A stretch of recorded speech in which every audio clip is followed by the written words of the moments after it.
السلام عليكم ورحمه الله وبركاته. ازيكم يا حبايب قلب؟ عاملين ايه؟ يا رب دايما تكونوا بخير. النهارده باذن الله هنعمل مع بعض تفريز المانجا بطريقه سهله جدا. ما تنسوش الاشتراك في القناه وتفعلوا زر الجرس عشان يصحكم كل جديد. تابعوا معايا الفيديو. اول حاجه هنقول بسم الله. انا هنا معايا مانجا الزبديه، ابتدي ان انا اقشرها كويس جدا بالشكل ده زي ما حضراتكم شايفين. ما ننساش نصلي على سيدنا محمد ونقول اللهم صل وسلم وبارك على نبينا محمد وعلى اله واصحابه اجمعين. المانجا الزبديه بتكون جميله جدا في العصاير. ابتدي ان انا بعد ما قشرتهم كويس جدا بالشكل ده ابتدي ان انا اقطعها، ابتدي اخلي المانجا من البذر بالشكل ده. اخلص كميه المانجا كلها بالشكل ده زي ما حضراتكم شايفين. هو ده موسم تفريز المانجا. قبل ما المانجا ما تمشي من السوق نبتدي ان احنا بنجيب المانجا ونغسلها كويس جدا ونبتدي ان احنا نقطعها بالشكل ده. تفريز المانجا بيكون سهل جدا وبعدين بيقعد معانا لأطول فترة، بتقعد معانا فترة طويلة حتى بعد شهر رمضان بتكون كويسة جدا، وكمان طعمها ما بتغيرش معانا. شايفين ما شاء الله المانجا جميلة ازاي. بعد ما نخلص المانجا بالطريقة دي ونخلي المانجا من البذر بالشكل ده نبتدي ناخد البذر على جنب هو والقشر على جنب ونقعهم في مية عشان ابتدي ان انا اعمل منهم عصير.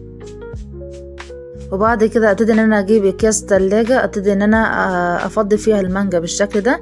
اخد كمية المانجا على قد المرة، ابتدي ان انا اكيس المانجا كلها بالشكل ده زي ما حضراتكم شايفين ما شاء الله جميلة ازاي. واقفل الكيس كويس جدا من غير اي اضافة للمانجا خالص. احنا بنخلي المانجا بعد كده نبتدي ان احنا نجيب اكياس تلاجة ونبتدي ان احنا ناخد المانجا على قد المرة بالظبط، وبعد كده نبتدي ان احنا نربط الكيس كويس جدا.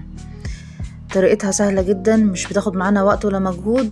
بالطريقة دي المانجا مهما تقعد معانا لأطول فترة مش هتتغير طعمها خالص وبيكون طعمها جميل جدا.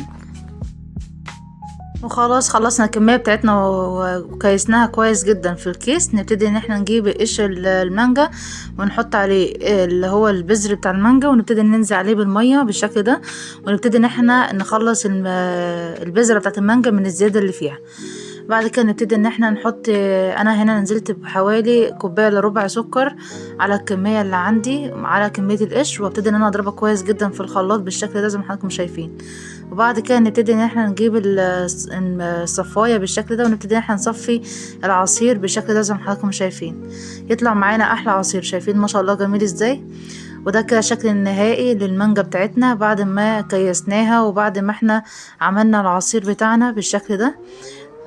بعد كده نبتدي ان احنا نشيل المانجا بالشكل ده في الفريزر ويقعد معانا اطول فترة ممكنة. يا رب الفيديو يكون عجبكم. لايك وشير واشوفكم في فيديو جديد في حفظ الله.